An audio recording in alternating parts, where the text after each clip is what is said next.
hello, and welcome to another glorious read. I am your host, Aspen M. Sage. Let's get into it. First off, the weather has changed. It's cold, then it's hot, and then it's not. So first of all, I hope everybody's having a glorious day and had their coffee or tea, whatever you prefer. I hope you had a great breakfast, and I hope you did something to motivate yourself. I know this morning I did. I ended up having my coffee and reading a couple chapters of book 6 of the Lycan Luna series. Unfortunately, this book is actually not part of that series, but it's kind of a prequel kind of thing. It's really cool. It's about Liam and Dustin. I did finish the Lycan Luna series, and I will get into it.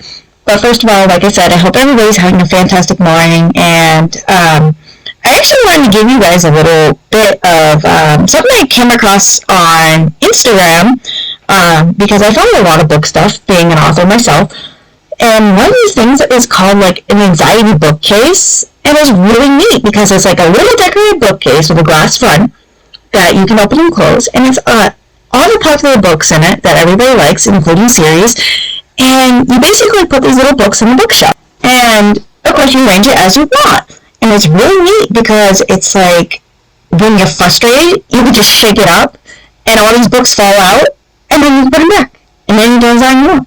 And I thought that was really neat, and I really kind of want one, but I wanted to spread it out, and like I said, it's like Instagram, so if you guys want, look it up. Maybe support a small business, because that's what we do. Honestly, big businesses are taking over the world, and we need to support more little businesses, at least in my opinion, being a small business owner myself, and have multiple friends that own their own small business, and I support them constantly when I can. But also, like I said, I started reading book 6 of the series, and I also worked on my own, what was the chase with the fox and the hound kind of deal.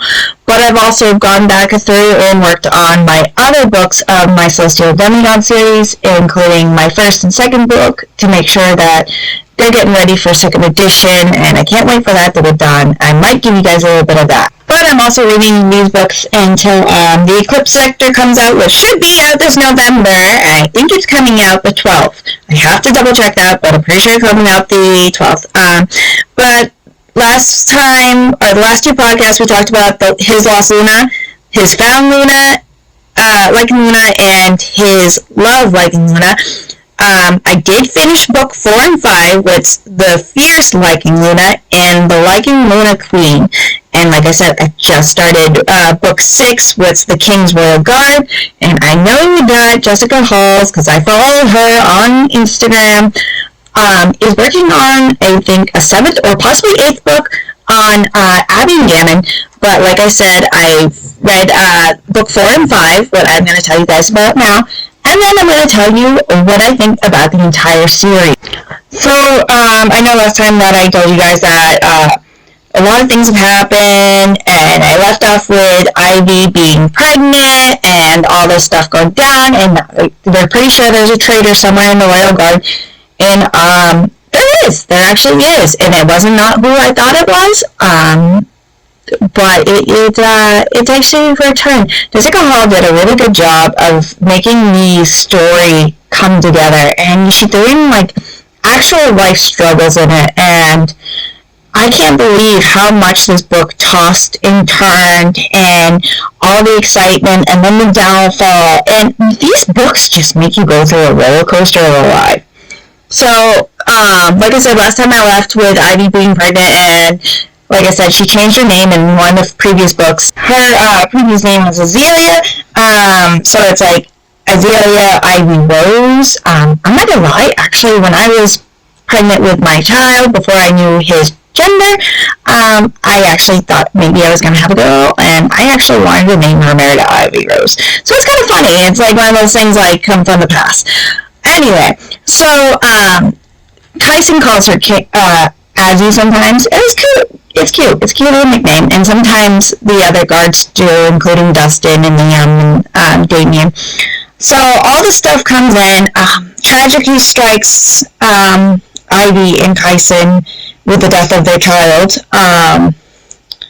Some twist of fate happens, and they find out that some people were unfaithful, and her kingdom or her father, the actual king, did some sketchy stuff, and then they find out her mother had a mate, and then they found out her father had a mate, and yet her father and mother were mated, so they couldn't keep their mates, but her father was basically torturing her mother, and the mother's like, well, I'll just keep my mate as a guard for our daughter, and it's just a whole twisted system that was hard to follow, but I followed it, and I love it. It was a great idea, it's a great detail, and it explains how all these stories of all these different people come together. It rarely, these books give the title to It's a Small World. So we were talking about Trey. I was talking about how I thought he was a traitor, but he's not. What's actually funny is he's shired to Azalea, and he is not the Shire that you would think. It means he has to protect her and that he feels pulled to her and everything. And it was because of her mother that he has this, because it was a deal she made with Azalea's father. So you'll also learn about her two bloodlines from her father's side and her mother's side. You don't hear much about the mother's side because of they kind of kept secret. Where her father's side was power hungry, and they kind of made a deal to be mated for the better of the two kingdoms, so they weren't a rival because they were the most blessed by the moon goddess. And of course, lo and behold, the queen becomes pregnant. She gives birth to Azalea, and Azalea, who is Ivy, obviously doesn't know any of this, and she grew up in the orphanage and stuff. And that's another thing you hear about the orphanage. I did recall Gammon and Liam going to deal with the old headmistress, leaving another one in charge. And Ivy goes back to deal with her old pack. Her old pack keeps coming back into the story because it is tied not only to her past, it is also tied to her future in the currently situation they're dealing with the Deadwood children and women. And there is a meaning behind this in what's going on, and it's kind of funny because Ivy plays detective and she does it very well, and she kind of throws Kyson and his guards for a loop because they're like, wow, she put something together that we've been trying to solve for over 18 years. Like, he's like, how were you able to crack this down in like a couple months where we've been trying to go over these records and forms and try to figure out connections for years? And she's just like, it's more simple than you're actually putting it. So she basically breaks down everything, and she's trying to connect how everybody is connected, and she finds out that like Trey was actually her mother's mate, and Marissa, who was the one that raised her, that supposedly killed the king's sister, is actually her father's mate, who's human. And it's just like this whole world just crashes down on her, and she finally figures out what's going on. And of course, she's more powerful than Kyson. Kyson knows it, and he's trying to avoid her being able to overstep her boundaries over him. And yet his guards are like, you can't suppress that for long, right? It comes out that she does know how to use it, and it's just, Kyson's like, he's like, I either bite the bullet or this whole thing goes completely and she kills somebody. So he ends up breaking down, teaching her how to use it. Of course, in the background, Abby is still struggling with the PTSD through her past, and Ivy's trying to help her, and it gets to the point where like Gammon has to try changing her, and like he won't forgive himself for trying it, but she was hurting herself. Like I said, these books do sometimes hit trigger points with like loss of fertility kind of thing, or a loss of a child. It does talk about suicidal things. It does talk about murder. It talks about like twisting, it's a lot of very some gruesome details. But as the books go on, you also hear about a little bit of the past comes up, different memories. These books hit everything to the T. It's not hard to follow. So, the council that is supposed to be like all for the kingdom and hunting these hunters down who are taking out the Lycans, Kyson starts to figure out there's something wrong. Damien and Liam find out that Damien has a mate, and she's one of the girls that work at a certain clubby place. And he's not very happy about it. Then he finds out, or takes her home, and he finds out that she's one of the girls that grew up with Abby and Ivy in the orphanage, and they thought she was dead. So she sticks around for a bit. And also they find out that this girl also has like a child who's supposed to be dead, but she's not. And then they find out that she has another son with one of the council members. And the council is not as clean as they thought. And then she tells them that they have meetings with the hunters and that he's got a mistress and stuff like that and all these things. And Ivy's starting to put more stuff together, and she's like, okay, this is now sounding like the council is the reason. And she goes, and everybody knows she's the only one that can override the council. Because Kyson has been giving his blood so that he cannot command the council, but the council's supposed to stick with him.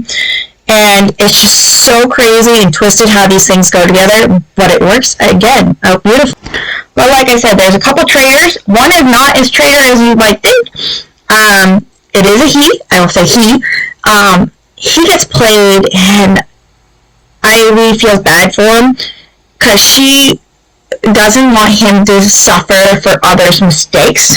And Kyson is like, he's the reason why we lost our child, and you want to save him? And she's like, yes, because I will not allow it, you know? And it turns into this whole, like, twisted thing, and she's like, what if he's commanded not to talk? And there are two traitors in the book. You will hear them, and you won't think that they are the traitors, but they are until the end of the book. Or the end of the series, correction. Because it all comes to a head. Obviously, the hunters show up. There's a battle. Kyson loses his mind. There's a heartbreaking thing where I nearly cried. Or, correction, I did cry because I thought it was a most horrible thing. And then I remembered that there's other books that follow it. So I was like, alright, I just gotta breathe and get through this. There's a reason why this is happening. And I was right, there is a reason. And, of course, Azalea's powers wake up. She decimates everything and saves basically her people. And then something happens where they do end up returning back to her old kingdom to rebuild. And the books end off on a happy note, so that's good. And, like I said, I am going to now tell you guys how I feel about the whole series. It's 5 stars all around. I love it. Like I said, there are some mild grammar mistakes, but that doesn't bother me because where I'm dyslexic, I don't even pay attention to it. I just read the story how I think it sounds and how it should flow. Everybody's different. And honestly, I don't think any author should be picked out for that because everybody grammars differently. And honestly, I know that personally because I got a few bad pointers from my books being, hey, they don't make sense or whatever grammar. We're human. I know some people don't like that term, but we're not perfect. There are mistakes. Everybody writes differently. Everybody speaks differently. And that should not bother taking away from a story. Anyway, so like I said, 5 stars all around.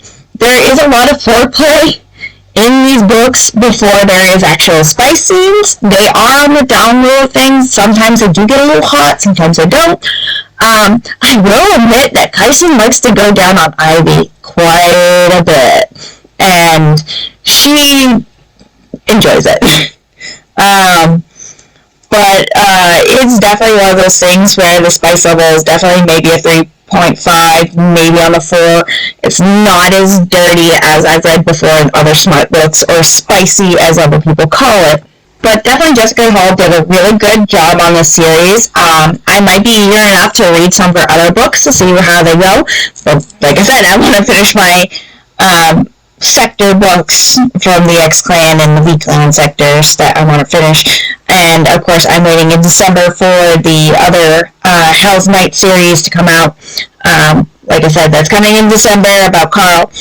So these books are definitely for the Lycan Luna series, 5 out of 5. Like, it was beautifully done. The story was there. The adventure was there. The heartbreak, the drama. It just twisted and turned. And, like, it definitely kept me guessing. There wasn't a time where I was like, you know what, I gotta put this book down. There was many nights where I stayed up when I shouldn't, and I, like, one of my book cards says, one more chapter. That's how this book got me. It was like literally like chapter after chapter after chapter until I realized what time it was, and I was like, oh, I should probably stop. I need to get up in the morning and do other things. And I'm like, I can read it in the morning with coffee, even if I'm tired. I'm just reading these books. These books are awesome. Alright, for my favorite characters though, I have the main two, Ivy and Kyson. Kyson was good. He had the heart. I understood his drive. He was great. But Ivy, definitely, or Azealia, definitely got me because of how hard she struggled to keep going and how she overcome everything and how she ended up evolving into the person she was meant to be. And in the end, it was her heart that basically saves the kingdoms of the Lycans and everything. And, like, the way she, I guess, holds everybody close. She never doubts anybody. She never, like, pushed everybody down, even though when Kyson's, like, drunk or, you know, he was angry or something, she was able to be like, you need to pull your head out of your ass or I'm going to do it for you. And of course, he'd get mad at her and she's like, you can be mad all you want at me, that doesn't change the facts. And he's like, fine, blah, blah, blah. But Ivy is definitely my favorite as main characters. For the side characters, I love them all. I really do. They all have a whole, like, story together. You got the Dustin, you got Liam, you got Damien, Abby, of course, Clarice, and then you have Trey. They're all great characters. But Liam won my heart. Mostly because he is just so funny. And he just made the story come to life with different things, even in a serious situation where he's like, oh, don't worry about it, just a little blood, you know. And of course, at the end of the story, when they're shifting to the rubble of the castle and stuff, he has the apron still from the orphanage that's covered in blood and stuff, and it smells and stinks, and everybody's like, out of everything to survive the whole destruction, how the hell did that one apron, like, survive? And he's like, it's mine. He's like, I love it. I love it. He's like, I hate my apron. It's so beautiful. He's like, this stains from this, and this stains from that. It's just funny, because he's like, the lightheartedness, and of course he's good for the kids, and he's trying to get, near the end of the book, he's like, trying to get Dustin to be with him, and Dustin's like, no. And it's kind of funny, because this book that I'm reading now, The King's Royal Guard, it starts out with Liam actually fighting Dustin as a young boy. And it's kind of funny how to think, because again, they don't age, the Lycans don't. And it's just funny, now I get to see the story of how those two end up being like a dynamic duo a little bit. And of course, Liam's friendship with Damien, because they are kind of attached to the hip. They both have that sick, twisted mind. Of course, at the end of the book, Liam finds one of the people alive that caused everybody hell. And he's like, it's Christmas for me, I'm excited. He's trying to get Damien to help him, like, hey, let's go, torture this guy. And he's like, oh, okay, yeah, we're totally for it. And, like, of course, one of the young servants see them carrying this guy off, and he's like, I see nothing. And they're like, smart choice, as they run down to go torture this guy. But, yeah, Liam and Ivy, those are my two favorites. I do love Abby's conquering. I love Damien's loyalty and his undying love for Abby. I do like Damien, because he's the middleman, and then you see that he's not perfect in the book, especially in the last one. You find out that he also has his ups and downs. He's not quite there. You also see that Dustin is very much human, even though in the first couple books he's like a statue, and then he obviously becomes more lively. You find out Trey's background, and you find out that it's such a beautiful book. I cannot recommend this book series enough. Like, I never stopped reading it. and I've purchased all of them, and I've already messaged or commented on Jessica Hall's Instagram page as soon as I saw her book about Abby possibly coming out soon. I'm like, I just want to read it. I don't care how you do it. I just want to read it. I want to know what's going on. I don't think that book is technically part of the series. Again, I think it's like an overlap, just like the pre-sequel kind of thing to like Liam and Dustin. I kind of do hope she does also a book on Damien and his new mate, because I'm going to see how those two kind of come together too. It interests me a little bit, see how those two work out. And of course, the next podcast, if I do finish Liam's book before then, I will tell you about that and see how give my rating on that. I also hope to finish the other book, The Eclipse Sector, and I hope to add more to my books that I've been writing. Like I said, I'm hoping to hopefully soon get my book 1 and 2 redone, special editions. I know that I keep saying that, but the first book being Daniel's Aries, and the second book being Page's Immortal King Leo. So, like I said, another one I might, or another podcast, I do want to talk about them a little bit and give you guys a little nitpick. But I also hope to be getting some drawing tablets soon so I can rework on the book covers to make sure the book covers match the story more. Because where I do also write smart, I do like a good adventure. And obviously, everybody who is a woman or prefers the other gender does like a good man or woman on the cover. Sometimes that takes away from the story because everybody just assumes that's what the book is about. So, like I said, I do want to keep those going, and I want to get the new covers done, and I want to get those done. But I'm also very passionate about the books I write. So, to be like a little nitpick, to get you guys to think about it, it's basically the Zodiacs, the 12 Zodiacs, but they also have guardians. These guardians have been picked by 4 gods and goddesses to protect these Zodiacs, who are mortal born, but on their 25th birthday they stop aging and become elementals. These guardians are actually mythical creatures and legends that people have heard of, and they have also abilities to protect that said celestial, but each one has their own celestial. For Daniel is an Irishman who is actually Lupin. Nobody knows where he came from. He just kind of exists. He's also very large. He's bigger than any pine tree and is full demigod form. But he also has the other size of like a grizzly bear and like half demigod form. He protects the celestial Aries, who is a fire elemental. But when the series starts, it basically starts with her in today's age, not knowing that she is a celestial or that she is in danger, because over so many years ago, we're talking like 500 or so, the first Aries was basically killed. And I don't want to go into too much detail right now about it. And so Daniel was charged with a crime for said death. And he's been on the hunt or hiding and running until the new Aries is born. Like I said, I don't want to go into much detail tonight or today about the little nitpick of books. I do hope everybody enjoys the rest of your day, and thank you for listening in to my podcast. Like I said, I do enjoy reading books, and I do give my own personal views, and plus I do give snippets of the books to get you guys to read them.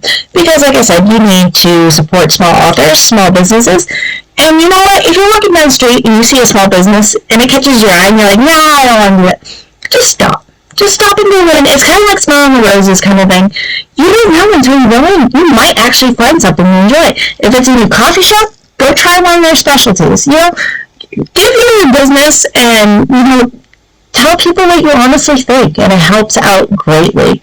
I do hope you guys enjoy the rest of your day and enjoy a special treat for yourself, because you do deserve it. Or even go, spend some money on yourself, or even if you can't do that, treat yourself to a nice walk on the beach or something. Do something nice. I do hope that you enjoy the rest of your day, and thank you for listening, and see you next time. Bye-bye.